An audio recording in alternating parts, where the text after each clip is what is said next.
Hello बच्चों, कैसे हो। आज का हमारा टॉपिक है difference between solid, liquid and gas.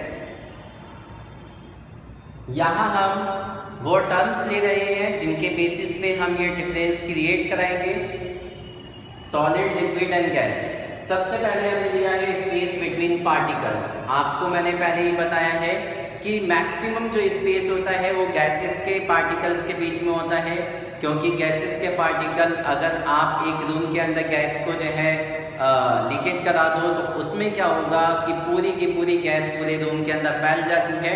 It means कि जो गैस के पार्टिकल्स होते हैं उनके बीच में स्पेस क्या होगा, मैक्सिमम होता है। बट उसकी कंपैरिजन में अगर लिक्विड देखें तो लिक्विड के पार्टिकल्स के बीच में स्पेस गैस के कंपैरिजन में कम होगा, लेकिन सॉलिड की कंपैरिजन में क्या हो जाएगा, ज़्यादा हो जाएगा। आपने एक गिलास वाटर लिया, आपने रूम के अंदर फैला दिया तो ऐसा नहीं है कि पूरे रूम के अंदर ही फैल जाएगा, वो वहाँ तक ही जा सकता है जहाँ तक उसके पार्टिकल्स के बीच में अट्रैक्शन फोर्स जो है लगा रहेगा। ओके, इसके बाद अगर हम सॉलिड की बात करें तो सॉलिड के जो पार्टिकल्स होते हैं उनके बीच में स्पेस बिल्कुल ही कम होता है, इसीलिए वो इतना टाइटली बंधे रहते हैं कि अगर हम इन्हें काटते हैं तो काटने के बाद हमें इसके पार्टिकल्स के स्पेस को ख़त्म करने के लिए, तोड़ने के लिए, इनके बॉन्डिंग को हमें बहुत ज़्यादा ही इस पर प्रेशर लगाना होता है। ओके, नेक्स्ट पॉइंट है आपका force of attraction between the particles.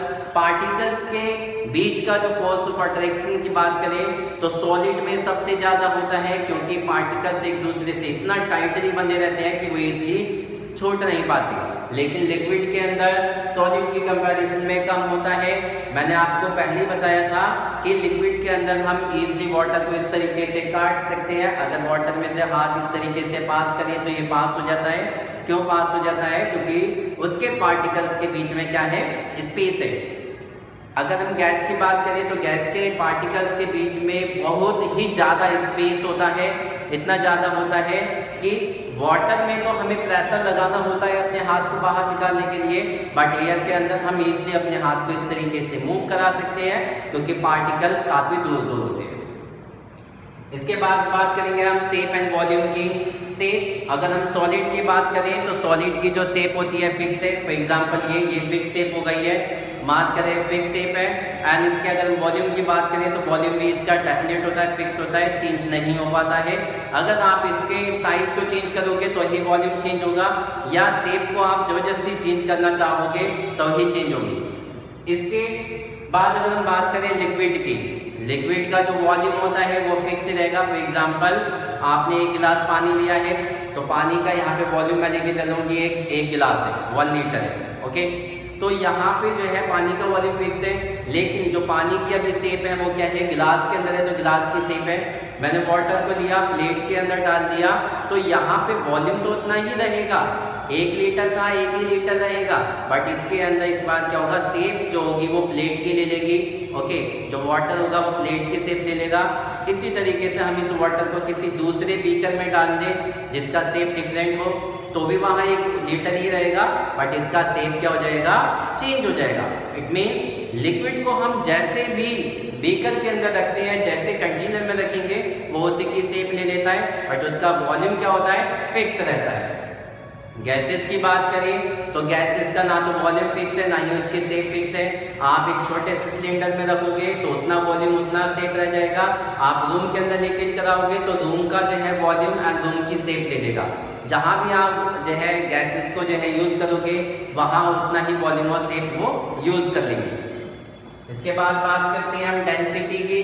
Density क्या होता है, मास अपॉन वॉल्यूम। आपने क्या कर रखा है कि अगर हम सॉलिड की बात करें तो सॉलिड के जो पार्टिकल्स हैं आपस में एक दूसरे के बहुत ज़्यादा क्लोज रहते हैं। जितना ज़्यादा क्लोजनेस होती है उतना ज़्यादा हम कहते हैं कि डेंसिटी हायर है। तो सॉलिड के जो पार्टिकल्स होते हैं उनके बीच में स्पेस बिल्कुल कम होता है, इसलिए उनकी डेंसिटी क्या होती है, मैक्सिमम होती है। लिक्विड की कंपैरिजन में ज़्यादा है और सबसे कम क्या होगी, गैस की डेंसिटी होती है। देखो, जिसकी डेंसिटी जितना ज़्यादा होगी उसे हमें काटने के लिए उतना ही प्रेशर लगाना होगा। गैस की डेंसिटी बिल्कुल कम होती है, पार्टिकल्स बहुत दूर दूर होते हैं, इसीलिए हम इजीली उसमें से अपने हैंड को पास करा सकते हैं। डिफ्यूजन की बात करें तो डिफ्यूजन जितना जो डेंसिटी की वैल्यू है कम होगी उतना ही तेजी से डिफ्यूजन होगा। गैस की बात करें तो गैस के अंदर क्या होता है, पार्टिकल्स एक दूसरे से काफ़ी दूर रहते हैं, इसलिए उसमें जो है डेंसिटी बिल्कुल मिनिमम हो जाती है और डिफ्यूजन क्या हो जाता है, हाईएस्ट हो जाता है। कोई भी दो गैसेस आपस में बहुत ईजिली से मिक्सअप हो जाती है, ऐसा नहीं है कि हमें ज़बरदस्ती उन्हें मिक्सअप कराना हो। बट अगर हम बात करें सॉलिड की डेंसिटी क्या होता है, हाईएस्ट होता है, और दो सॉलिड को अगर मैं इन दोनों को आपस में मिक्सअप कराना चाहूँ तो ये इजीली मिक्सअप नहीं होंगे, इन्हें काफ़ी जो है मुझे ब्रेक करना होगा, पीसना होगा, उसके बाद ये पार्टिकल्स आपस में मिक्सअप हो पाएंगे। इट मीन्स जितनी ज़्यादा डेंसिटी होगी उतना ही पार्टिकल्स के बीच में स्पेस कम हो जाएगा और पार्टिकल्स आपस में मिक्सअप नहीं हो पाते हैं। इसके बाद बात करें कंप्रेसिबिलिटी की, तो कंप्रेसिबिलिटी आपने देखा है कि सॉलिड की कंप्रेसिबिलिटी बिल्कुल कम होती है। ये है, अगर मैं इसे ऐसे प्रेस करूं तो ये इजीली कंप्रेस नहीं होगा। बट मैंने क्या करा, एक प्लास्टिक की थैली के अंदर वाटर ले लिया, उसे मैं कंप्रेस करूं तो इजीली कंप्रेस हो जाता है। मींस जो लिक्विड होता है वो लिक्विड क्या होता है, सॉलिड के कंपैरिजन में ज़्यादा कंप्रेसिबल होता है। इसी तरीके से अगर मैं गैस की बात करूं तो गैस तो इस तरीके से कितना भी उसे कंप्रेस कर लो, मैक्सिमम गैस को एक छोटे से सिलेंडर के अंदर जो है रख लिया जाता है। उसी गैस को अगर लीकेज करें तो वो कई किलोमीटर तक के एरिया के अंदर फैल जाएगी। इसका मतलब जो गैस की कंप्रेसिबिलिटी होती है वो लिक्विड और सॉलिड के कंपैरिजन में हाईएस्ट होती है और सॉलिड की कंप्रेसिबिलिटी सबसे मिनिमम होगी। ओके बच्चों, आई थिंक ये आपको टॉपिक क्लियर हो गया होगा, and thank you for watching this video.